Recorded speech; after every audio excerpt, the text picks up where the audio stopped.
ma ahan markii ugu horreysay oo shaaca laga qaado baalka madow ee sirta warshadaha wax soo saarka, balse xogtan waa mid ka duwan kuwii hore loo arki jiray. In the world's poorest countries, around 1 in 4 children are engaged in child labour. The world's biggest food company, Nestle. The Nestle company. Nestle waa mid ka mid ah warshadaha ugu weyn ee wax soo saarka loo iibgeeyay dunida daafaheeda. waxaa la xusay in sanadii la soo dhaafay ee soo xareysay 87 bilyan oo lacagta dollarka ah. warshadan oo halku dhigeedu yahay cunno fiican iyo nolol fiican waxay daafaha dunida u iibgeysaa in ka badan 2,000 oo noocyada cunnada, taasi oo qaar ka mida si weyn looga isticmaala geeyiga Soomaalida. si kastaba ha ahaatee waa tii la yiri ilembalo waa tii dambaysa. maalmahan dambe waxaa mid loo soo faqayaa sirihii warshadan u dahsoonaa sabana badan. waxyaalaha had iyo jeer ragga ka dila maxaan ku dhahay awoodda raganimada ee la hubiyo waxaa ka mid ah caano booraha laftiisu haddii alla ka dhigo awoodda raganimada haddii uu ninku caadaysto inuu cabo caano boore awoodda raganimada uu hoos buu u dhigaa, ama surcatul qadfi baa yimaado biyuhu hore ayay uga soo dhacaan. maantana waxaan idinla wadaagi sheekada dadku la amakaagay ee warshadan ku saabsan.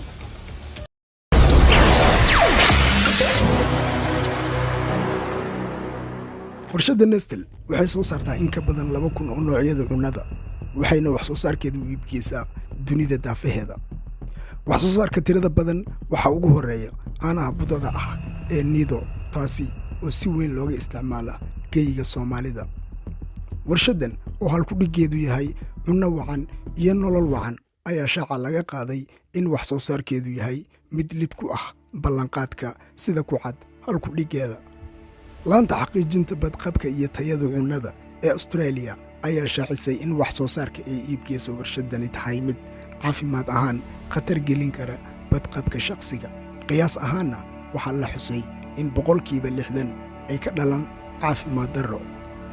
kadib markii intaa la shaaciyey waxaa tusbax furtay noqday siraha kale ee ka soo baxaya gudaha iyo dibadda warshadda, xogahan oo lagu faafiyey qaybo ka mid ah shabakadda isgaarsiinta. taasina waxay sheekadii u beddeshay in ay noqoto mid naxdin iyo la yaab leh. waxaa kale oo la baahiyey xogo dawli ah oo lagu wargelin dadka sida fariimo leh xitaa haddii si walba la isugu dayo in dib loo tayeeyo wax soo saarka warshadan ayna marnaba noqon karin cunnooyinkeedu kuwo badqab leh. natiijada qormo lagu baahiyey wargeyska Financial Times ayaa sidoo kale xusay in wax soo saarka cunnada ee warshadan 70% tahay mid lid ku ah badqabka caafimaadka, taasina guud ahaan dunida lagu wargeliyey dhammaan laamaha dabagalka iyo xaqiijinta badqabka cunnada. wararka ka soo baxaya baalasha madow ee warshadan waa mid qofka sheegaya ama kaa ku ah dhageystahana qaadan waa ku dhalin. baalka madow ee siraha Nestle. wax walba waxay leeyihiin barbilow.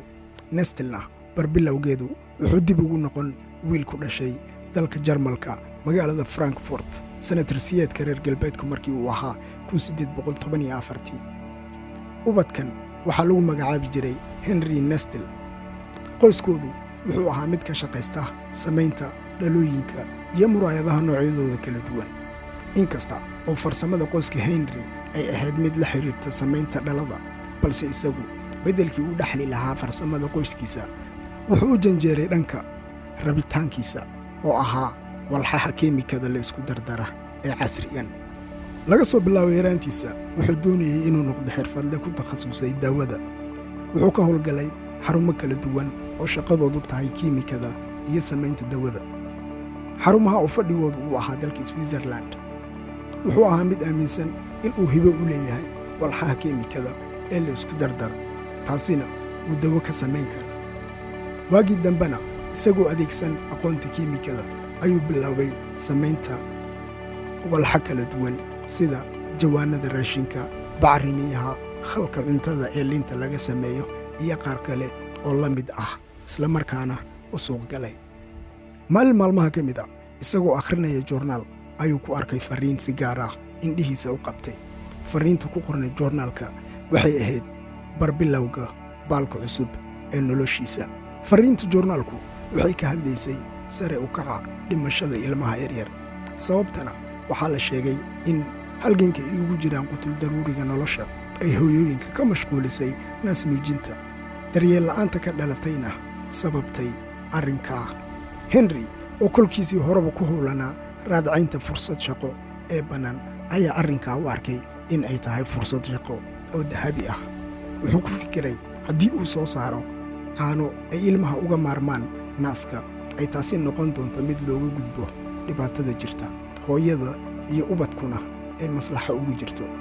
wuxuu bilaabay inuu dib u baaro dhammaan macluumaadkii hore looga qoray naas nuujinta.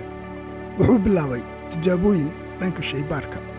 dadaal dheer iyo iskuday badan kadib, sannadkii markuu ahaa 1867 ayuu ku guulaystay in uu ka miro dhaliyo iskudaygiisa, isagoo sameeyey caano lo oo qascadaysan, taasi oo la xusay in ay caanuhu yihiin mid uu ubadku uga maarmi karo naaska hooyada. wuxuuna daahfuray shirkadda la yidhaha Nestle, taasi oo loogu magacdaray isla magaciisa. intaa kadib kuma uusan ekaan wax soo saarka caanaha. dhanka kale wuxuu iskaashi la yeeshay shirkadaha sameeya shukulaatada, wuuna sii ballaariyey warshaddiisa. muddo yar gudaheeda caanaha uu sameeyo waxay noqdeen kuwo suuqa gala. sare ayuu u kacay horumarkiisa. wuxuu bilaabay samaynta shukulaatada, buskudka noocyadiisa kala duwan iyo qaar kale. si walba oo uu horumar iyo magac uga gaaray shaqadiisa, haddana waxay khatar gelisay nolosha malaayiin. baalka xiga ee warshaddan waxaa loogu magacdaray saqiir suujinta dhallaanka. inkastoo diiwaanka hay-adda lagu sheegay in ay tahay caafimaadka adduunka iyo qaar kale oo caafimaadka wax ka dirsa, mar ahaanta ay xuseen in caanahani yihiin kuwa ilmaha u wanaagsan, haddana bartii hore la iskala dhaqaaq. markii la bilaabay Nestle 1867 tirsiga reer galbeedka, ujeeddadeedu waxay ahayd in la sameeyo caano laga iibiyo hooyada naas nuujinta kanshawla ee duruufaha nolosha ku howlan. si kastaba ha ahaatee, muddo 100 sano kadib, tirsiga markii uu ahaa 1970 goorta ayay la yimaadeen talo cusub. markii hore caanaha waxaa laga iibin jiray hooyooyinka daruufaha nolosha ku howlan ee naas nuujinta kanshe u waayey, balse markan waxay qorsheeyeen inay si guud u iibgeeyaan caanaha. waxay bilaabeen samaynta xayeysiis ku saabsan dhibaatooyinka iyo waxyeelada naas nuujinta. waxay faafiyeen fariimo been abuur ah oo sheegaya in caanaha budada ay ka wanaagsan yihiin naas nuujinta. warshaddu waxay malaayiin lacaga ku bixisay warbaahinta oo ah meesha laga haga afkaarta bulshada. warbaahintuna waxay bilowday in ay faafiso been abuurka lagu maalgeliyey. waxay tabisay in naaska hooyada aysan u wanaagsanayn tayada korriinka, sidoo kale in marka hooyadu naaska nuujiso uu jirkeedu dabci quruxdeeda baabi'i. hase yeeshee looga maarmi kara dhibaatooyinka ah adeegsiga caanaha Nestle. xayeysiiskan been abuurka ah waxaa ka dhalatay saamayn xoog leh. ilmahana beddelkii naaska waxaa u galay caanaha Nestle. ugu dambaynna waxaa la ogaaday in caanahani aysan lahayn dheelitirka dheefta lagu sheegay. dhallaankana waxay u horseedaa infekshin iyo xanuunno kale. mar kale, si uu wax soo saarkooda dhigmiirashada ah u noqdo mid la aqbali kara, ayay la yimaadeen xeelad hor leh. waxay malaayiin lacaga geliyeen dhakhaatiir, xarumo caafimaad, saynis yahanno si ay dadku ugu wacyigeliyaan badqabka caanaha Nestle.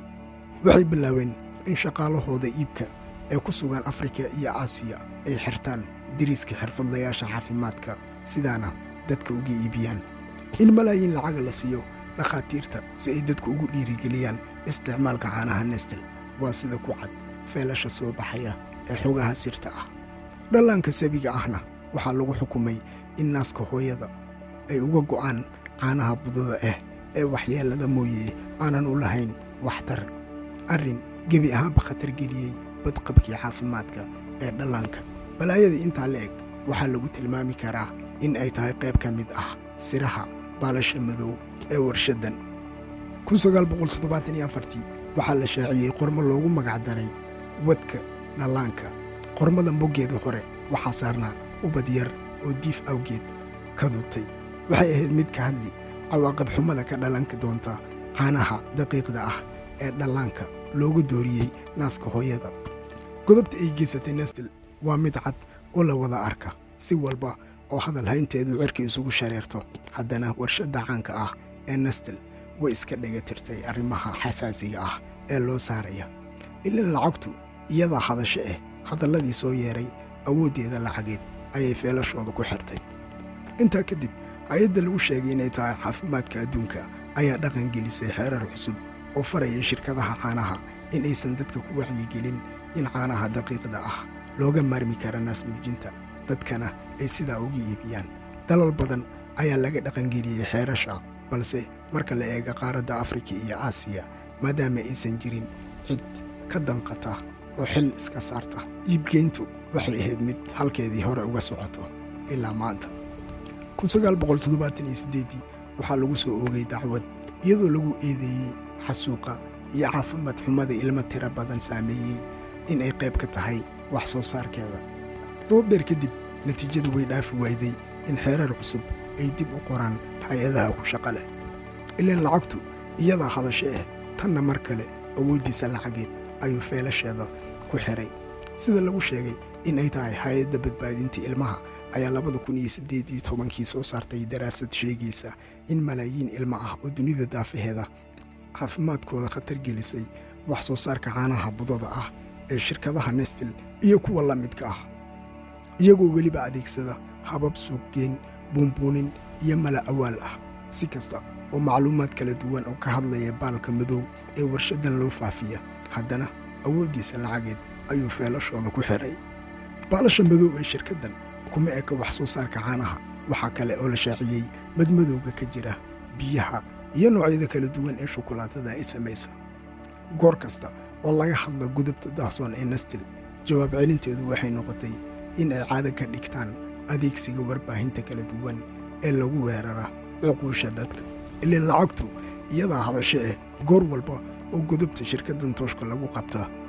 malaayiin lacag ah ayay ku xirtaa feelashii laga furay, balse maanta bartii hore bar loo dhaaf.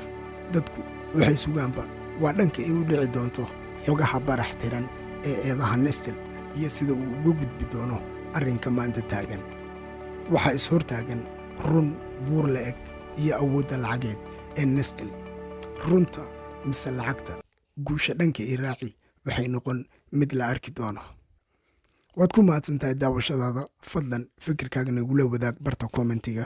haddii aad ku cusub tahayna janaalka subscribe saar si aad ula socoto mawduucyada xasaasiga ah ee aan marba mid shaaca ka qaadno.